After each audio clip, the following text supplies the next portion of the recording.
Soyez rafraîchis par la parole d'Adonai pour toi. Aujourd'hui, je parle sur Maudit soit Canaan. Genèse chapitre 9, le verset 25.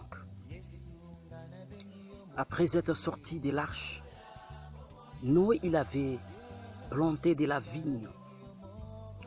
Il avait bu de vin, il était dans l'ivresse totale. Il avait comme fils Sem, Cham et Japheth. C'est Cham qui avait vu la nudité de Noé. Il est venu le rapporter à ses frères.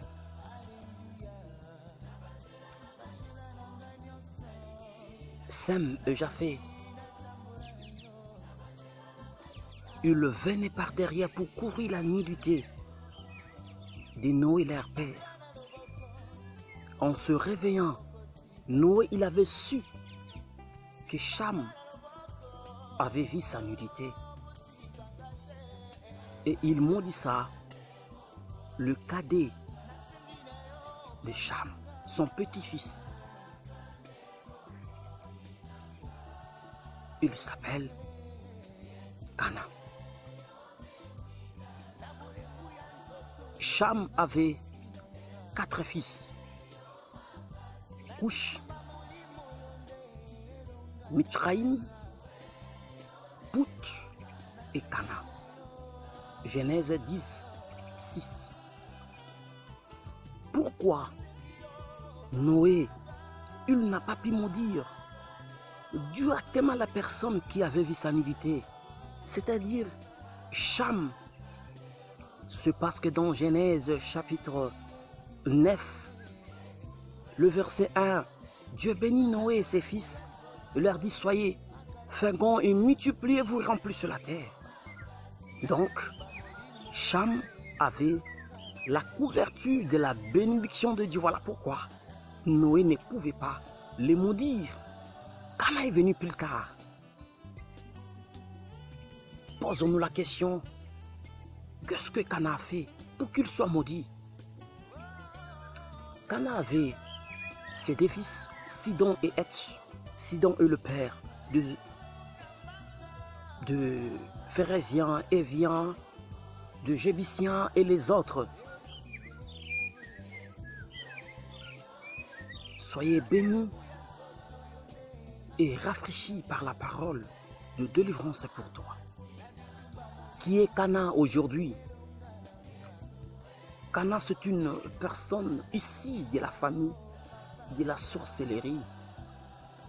Des rois 17 et 17, ils ont sacrifié leurs fils et filles à la divination, à la sorcellerie. La sorcellerie, c'est une pratique ancestrale. C'était pour le primitif une richesse. Il s'est protégé par la sorcellerie. Il craignait des mystiques. Voilà pourquoi il s'est protégé par cette légende des eaux, à savoir la sorcellerie. Il y a la sorcellerie du sang. C'est une sorcellerie qui étouffe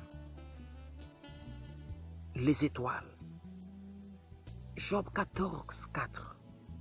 Lorsque quelqu'un est né d'un père souillé, il va hériter les souillures. C'est une sorcellerie de malchance, de condamnation, de limitation. Cette sorcellerie amène le blocage, le freinage, le malchance, le dégoût de vivre. Là où les gens acclament, témoignent, lorsque toi tu arrives, tout est bloqué, tout est freiné. Il y a la sorcellerie du sang que tu as hérité, telle mère, telle fille. Ézéchiel 16, 44. Il y a la sorcellerie inconsciente qui travaille sur toi inconsciemment, sans que tu saches. Tu couches pendant les sommeils avec les connus ou les inconnus. Tu manges souvent dans les sommeils. Tu cultives, tu travailles dans les sommeils. Il y a des songes compliqués, bizarres. La famille que tu as quittée, mais tu te retrouves toujours dans tes sommeils, dans cette famille. C'est une forme de sorcellerie inconsciente. Il y a la sorcellerie consciente. La personne, elle est consciente de ses actes. Que l'Éternel Dieu puisse te délivrer de cette lignée de la sorcellerie. De cette lignée. Voilà pourquoi tu sens le poids. Tu sens la charge sur ta destinée. Tu commences toujours à pleurer. Tu pries, c'est comme si tu ne pries pas. L'Éternel te dit, crée encore dans la profondeur, dans la prière. Ta réponse viendra. Je dis au nom puissant de Jésus-Christ, elle viendra certainement. L'Éternel te dit, dans cette famille, les ancêtres, ils ont creusé, ils ont fait beaucoup d'honneurs, de sacrifices pour qu'ils reçoivent ces pouvoirs de la sorcellerie. Voilà pourquoi il y a, après 5 ans, après 10 ans, le cas de décès, lorsque tu es né dans cette famille où il y a toujours la mort, il y a toujours des deuils, l'Éternel te dit, hélas, ici, il y a la sorcellerie. Il n'y a pas une famille sans la sorcellerie, mais la vôtre. Elles ont exagéré, voilà pourquoi. Tout est noir dans l'histoire de ta vie. Que l'Éternel Dieu puisse te délivrer au nom puissant de Jésus-Christ. Tu t'en sortiras au nom de Jésus-Christ. Qui est Cana? 2. Une personne ici de la famille de l'inceste. L'inceste est le fait d'avoir de relations sexuelles avec un membre de sa famille. D'emblée, je dis non à l'inceste. Lévitique 18, 6 à 14. Deutéronome 27, 22. On ne pouvait pas avoir dans le sacerdoce ou dans le temple la personne ici des lignées illicites. Deutéronome 23, 2. Si tu as des informations, des enseignements, des renseignements que tes parents, tes ancêtres, ils ont fait de l'inceste pour que toi tu sois né, tu dois supplier l'Éternel. Ou si c'est peut-être toi-même, consciemment, tu avais une fois sorti avec ton père, ta mère, l'un des membres de ta famille, tu dois passer par la repentance, chercher un homme de Dieu pour qu'il le prie pour toi. En faisant des offrandes, l'Éternel, Dieu aura pitié de toi. Sinon, ta vie sera redevable à l'échec, à l'humiliation, au chaos,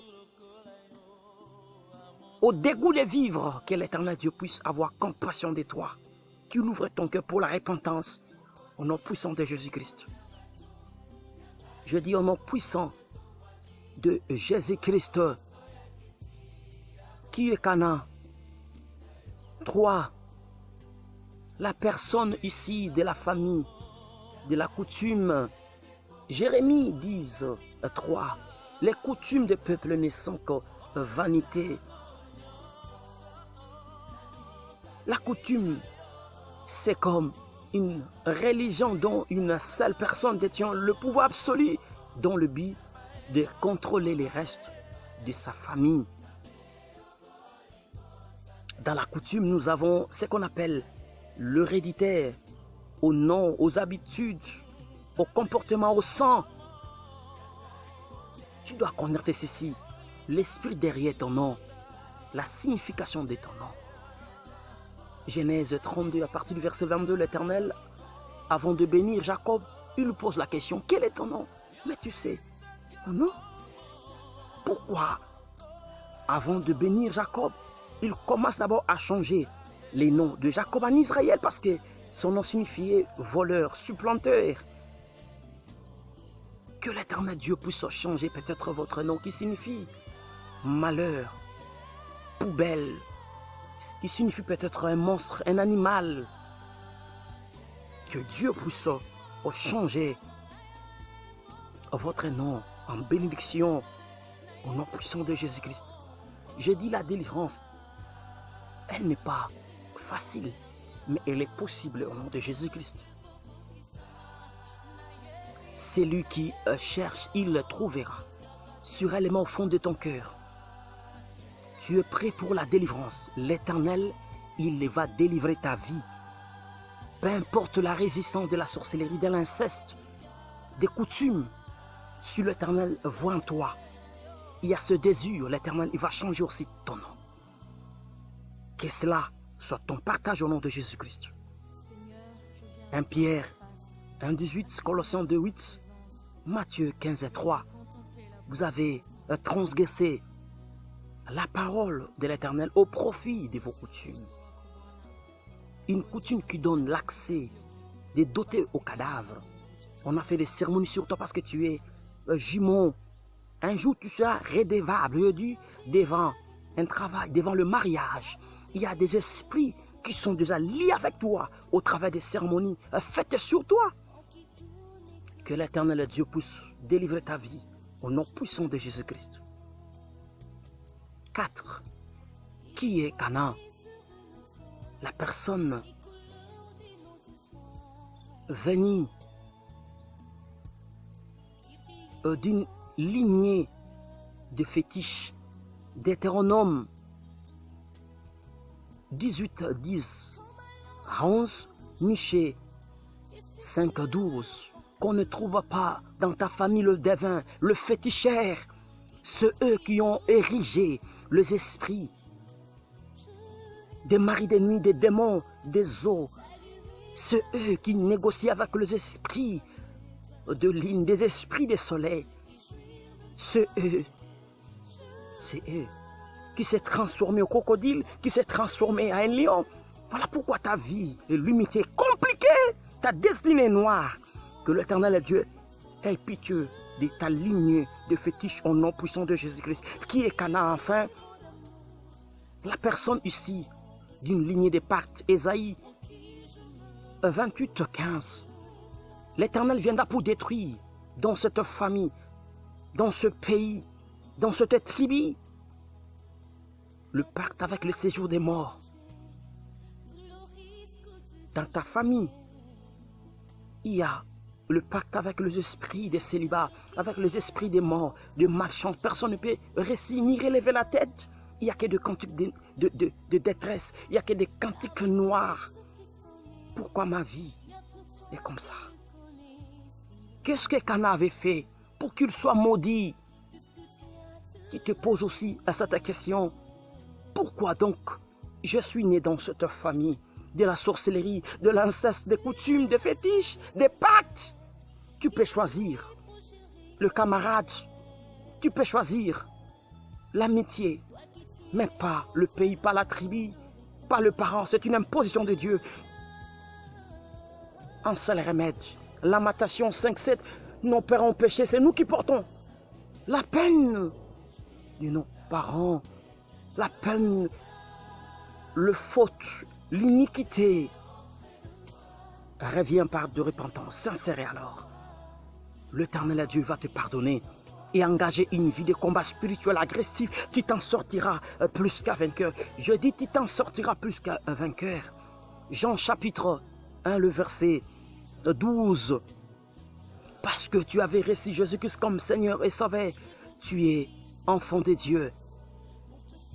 Tu n'es pas de la lignée de tes parents. Ce n'est pas cette volonté-là, mais c'est de la volonté de l'Éternel que tu es venu.